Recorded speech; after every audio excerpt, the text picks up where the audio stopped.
A very good afternoon. Am I audible? After listening to the previous session, I just don't feel the motivation to speak now.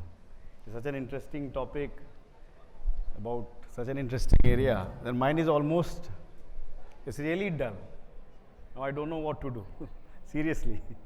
It's really very dull topic, practically, So whenever you get fully bored, just tell me, I will get down, But this is something which we have to do. I think we have to do. So what I'm going to talk about is the way API economy is shaping with some of the efforts that we are also undertaking to strengthen that. So the API economy, you are fully aware, you are all tech people. What is happening in this business is, if just to give some snapshot, these are the numbers which you always hear, always hear. A lot of success story, and this is not happening only in India, this is happening across. So if I can take, everywhere it is happening, everywhere. But behind this, there are certain building blocks. So when I say building block of a API economy, are of course APIs, and behind APIs are data, and that has to be exchanged. So what I am trying to speak in this session is about how can we, first with partnership with the state and local bodies and Government of India agencies and larger ecosystem of economy, various actors of the economy, how can we plan a system such that it strengthens the API economy. So in this, these are all names which you know, and these are all suppliers of APIs. These are all, they all supply API in one or the other form. Largely, if you see, if this is a standard way in which application in India work. Say, suppose you are getting a birth certificate, or you are getting a shop in some payment gateway services, something. So there are different stages. First, on the left side is the standalone application. Like say, you must have applied for a driving license, and there they will ask for your, say, birth certificate, or you have applied to register your company or a domain name, say something.in or something.com. So they ask for certain information, or you want to sell on Amazon, or register an account on, say, any business. So you will have to upload all the documents on those portal. That is the stage one, the standalone system. And as we move on the right side, what we try to do is we build first digital connect, then API exchange, then machine readability of the data that comes through those APIs, and then we automate the process. So this is the journey that is happening across the globe, and India is no exception to it. We are also trying to strengthen that. In fact, in many of the businesses, India has gone a step ahead, in some of the businesses at least. So here, you all have struggled, submitting documents on government platforms, or even when you say you go to a hotel, we run the product called DigiLocker. You must have used DigiLocker. So our organization runs DigiLocker. MyGov, you are aware of MyGov? So I'm CEO of MyGov, and we run the backend, the tech side and the other creative side of MyGov. So what we do is, when you say think of DigiLocker, what DigiLocker does, it pulls document from one or the other sources, right? And then it shares, you share it on, DigiYatra. So when you use DigiYatra, it sits on top of DigiLocker. So the DigiLocker pulls data, shares it with the DigiYatra. But say, now you must have come to Delhi to attend an event. Now what happens here? You go to a hotel to check in. Again, you have to give a document. Many times you either give a printout, or you say, you show your DigiLocker also. In many of the states, many of the districts, they are accepting DigiLocker also. But the experience is not, the full digital experience is not there.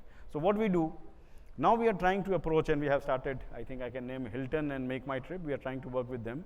Can we have a DigiYatra kind of experience when you are check-in? Because when you give your document to a hotel, they scan it and keep it. What happens to that PDF? What happens to that PDF thereafter? Nobody knows. And there are cases where identity theft happens because that document is stored in somewhere, some hotel, right? You don't know. And then afterwards some document is forged out and so many things happen. So this is one example, because the process, the digital process breaks down somewhere. So we want to push this journey in this direction. Another stage is when you have API, you have an API, say electricity bills or say GSTN. You have to go to different departments which are publishers of those API. So suppose I am Uber or I am any Amazon.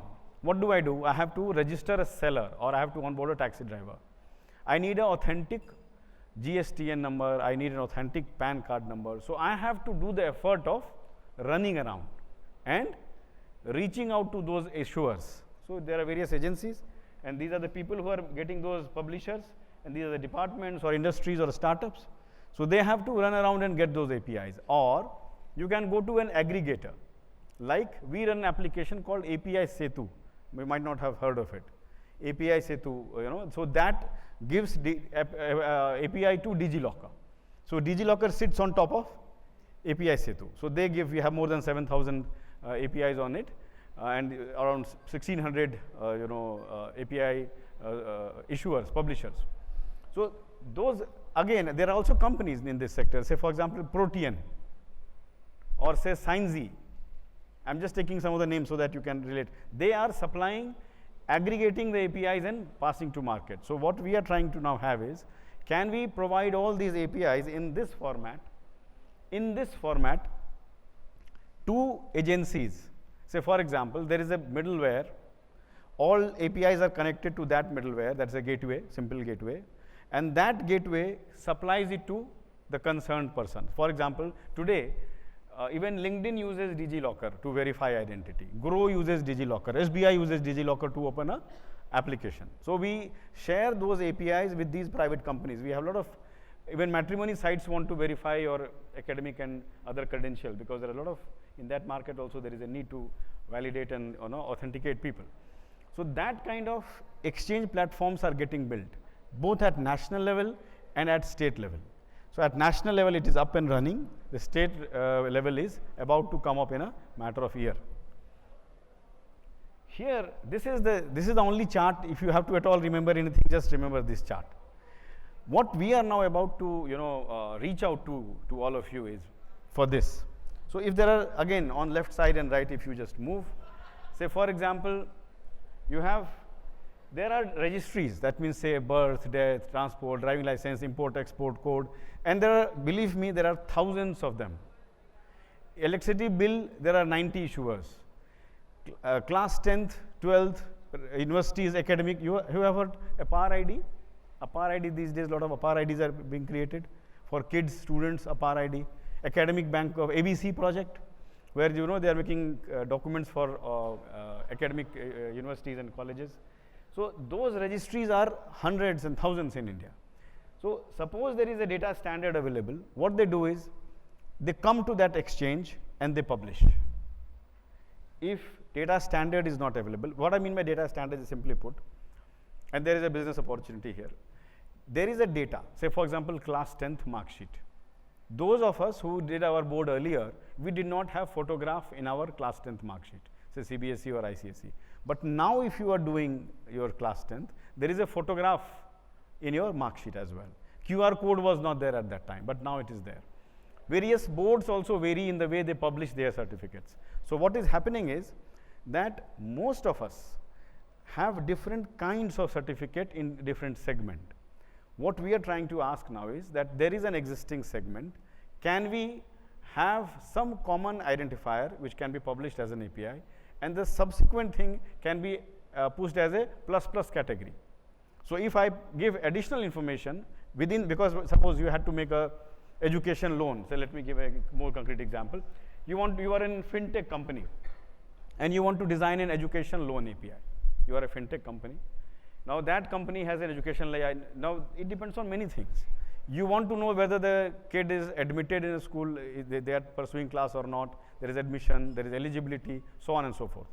Education loan also wants you to have your identity, your Aadhaar, your KYC, your various license, this identity part. Then you need bank statement of the maybe guardian or somebody. So you need to have a connect to the account aggregator framework. Now, this kind of use case can be there. So many of them can be there. I can keep on speaking on the type of use cases you can have. You are an exporter. Imagine you want to export an item. You are a creator of some digital product. So on this side, there will be a set of issuers. They need not be only government. They can be private as well. Say, for example, you are hiring somebody. The fellow tells you that I am pass out of this college and I am, have done these certification programs. I am this certified, that certified. I have done these projects. My salary is this, and they put up a resume to you. You have to hire these days an agency to do this work, and it takes time. People in HR always know that's a time-taking job. Can we put a product in between which can do this job in a digital way in a near real-time basis? Can we design that system? So our task is to provide that API layer, and your role is on this side. If we can provide this APIs in different formats, the format can vary, whether you use a JSON or a predefined XBRL in that. So every sector has a way to define. If you go to finance sector, they talk of more of XBRLs. The chartered accountants, the bankers, they will talk in terms of XBRL. If you go to a IT company type of people who issue certificates, they will talk in terms of JSON. So whatever format they want to talk about, what we do is we make this API available to people in government or private or a startup. You come up with this business product that, okay, no need to worry. Your compliance, your KYC, everything we'll do, just subscribe to our API business. And here, the job can be done in a very short time. The way CIBIL score helps people to get a personal loan of an amount. So similarly, can we design product across? I'm an exporter. Do you think how many people they have to reach out to get an export done? And it's not only in India. It's everywhere, because there are so many payments and regulations and certificates and domain. So many things are there. So many services have to be taken. So this is the business opportunity which is created. And believe me, this business, say somebody talks of, say, GCCs, very popular in IT segment, GCCs. By the way, you're aware, that the service export of India is much more than the mercantile export, right? So our ability or our, say, competitive advantage, if purely put export numbers are the reflection of that, let us assume for a while that it is there. So our exports, we are more competitive in terms of services, and these are the building blocks. And they are really very boring job, believe me, but somebody has to somewhere, do it. So again, this is how we envisage. On top of it, there is one more layer which I will speak. So there are states with data, publishers, issuers, there is an exchange within the state. Once you come to Union of India, there is another layer which again integrates these. Maybe suppose I am a student in, say, Odisha. I have done my studies in some part of, Bhubaneswar or somewhere, Dhenkanal. Now in the Dhenkanal, need not that I always have to come to Delhi University for admission, but might be. Once I come to Delhi University or I go to Presidency College, Calcutta or Chennai, then we have to have that connection. Otherwise, it is not required. So no need to have everybody connected to everybody on need basis. So this structure comes here, first at the state level, then and you already see the Union Data Exchange layer being built in terms of account aggregator, in terms of IODX, in terms of API Setu, the product which we run. So that layer is getting enriched. This gets connected to international organizations. You must have seen, Europe has a project called EIDSA. Anybody has seen that? European ID project. There is a very celebrated project by Estonia, X-Roads. Very, when we were a student, we should learn about it. X-Road is the similar thing. So there also there's a data exchange mechanism. They have integrated with other countries of Scandinavia, say Finland and all, and they have, connected their systems. Now Europe wants to have a pan-Europe system. So we want to connect this to international systems. So for example, a wallet system exists in, say, UAE or, say, Singapore. So we are in touch with those agencies, and we are trying to say that can we have a common standard so that I can push my information there. So anybody traveling from India to that country, they need not carry the document the way you have a DigiYatra experience here. Can you have a similar experience in, say, that country? Because that will be showing up in their wallet. through this data exchange mechanism, validated, authenticated from the source, and vice versa. If somebody is traveling from there, you are aware a lot of paperwork has to be done if you call somebody from outside, because it takes its own hassle. So this is another structure. So this connects finally to the international system. So this is the architecture which people are pushing now, and gradually you will find this coming up in times to come. And this is not possible unless this I spoke. So there is a layer, but I want to spend last minute talking about this. Entity locker is the one product that we are coming up with. Like DigiLocker is for individual, Entity locker is for companies. So a company will have a locker. It's already up and running. We have started this production of this. You can go and see this website. You can authorize a person, the person can register, they can pull all the documents which they have, PAN, GSTN, SIN, DIN, AOA, MOA. So like this we have around 47 documents which are available of now. We are trying to expand that base. So what we want from you is, these are some of the documents which we are already connected, and we will be adding, you know. So you will have, and by the way, we don't pull document in our account. It is with you, nobody gets to see it. They don't push anything to our account. It is in your account, nobody else can see it. It is, you know, you can store it at your personal level. We have given 10 GB data space for that, so that can be stored by the authorized representative.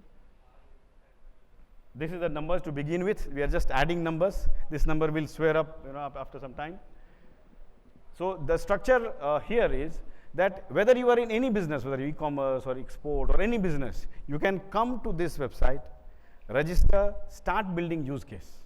Start building use case, because you can pull documents, share, store, and, you know, publish. So what will happen is gradually you can build your business around it. Regulatory compliance business, cost of reduce customer acquisition you can reduce the way Jio did in a mobile business. So this is what I expect from you all. The ask is, we will send this presentation to the organizers, and thank you for giving the opportunity.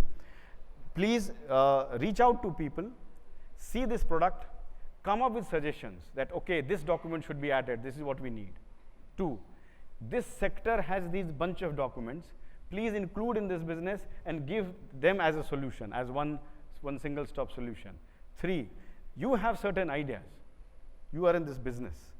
You know that, okay, if we add this and we are able to deliver this, there is a value add. So you can create those journey stories. So with this I will, you know, these are the points I had to make. And finally, the last part is, this doesn't work unless people are there on this. So for this, what we are trying to do is, now we will have some round of, you know, we'll put some material, video, all the prasar will do for that. And once we are there at that maturity, then we'll gradually make it, you know, appearing in government portals, like say GEM registration, or say ONDC network registration, or MyGov, or, you know, website registration domains of NeGD, that .in, that GoDaddy, and all those places where you go. So then it will start figuring out. But before doing that, we want to take feedback from all of you, how to design this product. So this is all I had. Thank you for being patient listener. Thank you. I will be very happy if somebody has a question, suggestions. Yeah.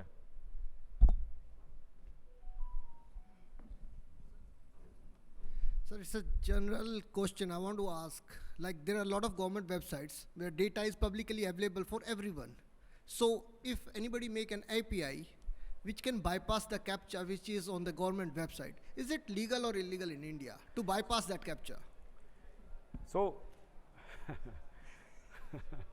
CAPTCHA is put for only one objective, you know, that there is a human accessing it.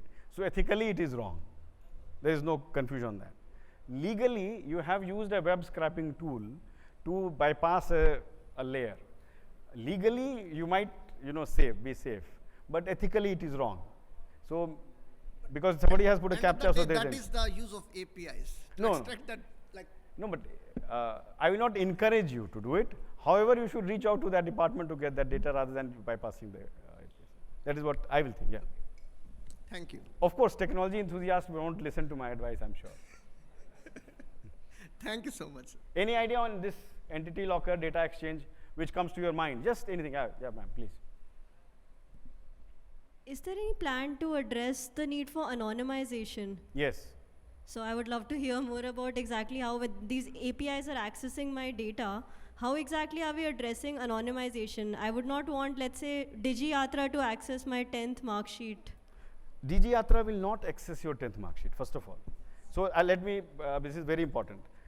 DigiLocker accesses data only when you, in fact, you only access it, nobody else accesses. So unless you give the consent through your Aadhaar OTP mechanism that we have, nobody can access. DigiLocker has no access directly to the system. The access is only when the user wants to access. So if I run the DigiLocker, I can't go see anybody's mark sheet. Cannot. Technically, we are blind both ways. I can't even see what you are watching. No. I don't know where you are sharing. What? The only job I do is we are a very narrowly focused organization, and that is we are digitally connecting to people, you on Aadhaar authenticated with consent management framework on top of it, and on other side, the organization which is issuing it. So DigiYatra or any product which is built on top of this, first of all, even that transaction log has to be deleted after there is a few hours of effort. After that, DigiYatra has to delete it. So they can't keep that document with them or any log of what happened. Unless you have done a transaction using DigiLocker, which by law mandates them to keep that record, by law. Otherwise, they cannot. So anywhere we are having this transaction, nobody can see it. Now, the second question of whether you can anonymize the data. Yes. Many platforms, after this DPDP Act, there is a full stack work going on in different departments of government. We are also doing our bit to design a consent manager where first data happens only after consent, number one. The exchange is by law, 2, approved. 3, after transaction that is deleted. 4, there is a right to forget option in on the consent. So within 6 months, you will see all these team will be there. So you will have the right to forget. So if I have decided that I had given consent at some point, but now I want to withdraw the consent, so they will have to delete your data.